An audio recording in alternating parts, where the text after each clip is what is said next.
The Berenstain Bears and the Messy Room by Stan and Jan Berenstain.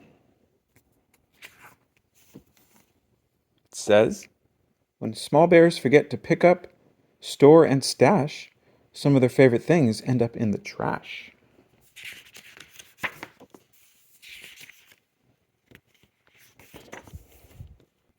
From the outside, the bear's treehouse, which stood beside a sunny dirt road deep in bear country, looked very neat and well kept. The flower beds sparkled with red, yellow, and blue tulips. The woodwork was freshly painted and in good repair. The grass was cut and the vegetable patch was properly weeded.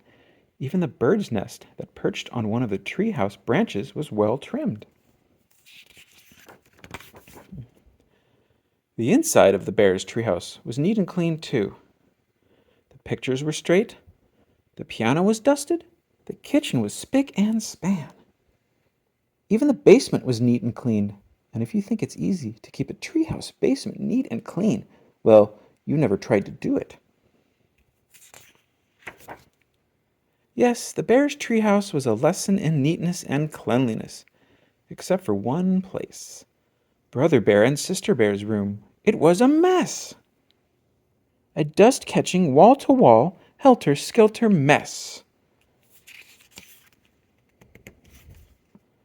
A half-done jigsaw puzzle gathered dust in one corner of the room. A group of brothers' dinosaur models collected cobwebs in another. Sister's stuffed animals were everywhere. As for the cub's big storage closet, well, just be careful how you open it. It wasn't that brother and sister were naturally messy. They tried to keep their room straight. They made their beds, most of the time, and they swept and picked up, once in a while. The trouble was that when cleanup time came, they spent more time arguing than cleaning. "How am I supposed to sweep with your dumb dinosaur toys all over the floor?" argued Sister. "They're not toys, they're models, and don't move them. I'm working on a setup of the Pleistocene age," Brother protested. "Pleistocene schmeistocene," shouted Sister. Not only was Brother and Sister's room a mess, but Brother and Sister were getting to be a mess too, always arguing about cleanup chores instead of sharing the job and working as a team. What usually happened was that while the cubs argued about whose turn it was to do what, Mama took the broom and did the sweeping herself. And she often did the picking up, too. That was the worst part, the picking up. And the putting away. Well, the mess just seemed to build up until one day, maybe it was because Mama's back was a little stiff, or maybe it was stepping on Brother's airplane cement, or maybe she was just fed up with that messy room. But whatever it was, Mama Bear lost her temper. She stormed into the cub's room with a big box. "The first thing we have to do is get rid of all this junk," she said. "Junk?" said Brother and Sister, watching in horror as Mama began to throw things into the box. "My teddy isn't junk," screamed Sister. "My bird's nest collection isn't junk," yelled Brother at the top of his lungs. The screaming and yelling got so loud that it reached Papa, who was in his workshop putting the finishing touches on a batch of chairs that had been ordered by one of his customers. He couldn't imagine what was wrong. He hurried up the stairs and looked into the messy, noisy room. It didn't take a deep thinker to figure out what was going on. Papa got Mama's and the cubs' attention and called a family meeting right then and there. "Quiet! Now the mess has really built up in this room," he said. "In fact, it's the worst case of messy buildup I've ever seen. And it isn't fair," he continued. "It isn't fair to your mama and me because we have a lot of other things to take care of.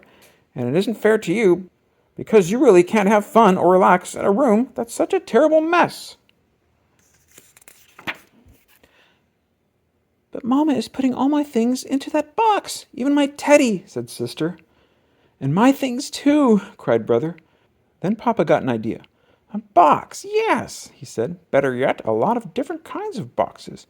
A big toy box for your large toys. I can make one for you in my shop, and some smaller boxes for your collections and models. And how about one of those boards with holes and pegs to hang things on?" asked Sister. "A pegboard," said Papa. "Great idea. All this room needs is a little organization. A little organization and a few rules, added Mama. Rules about more sweeping and less arguing and not leaving things to gather dust and cobwebs. Papa set to work making a fine big toy box and a large pegboard, while the cubs and Mama sorted out toys, books, games, and puzzles and put them into boxes that fit neatly into the closet. Every box was clearly labeled. Some of the cubs' things did end up in Mama's big throwaway box.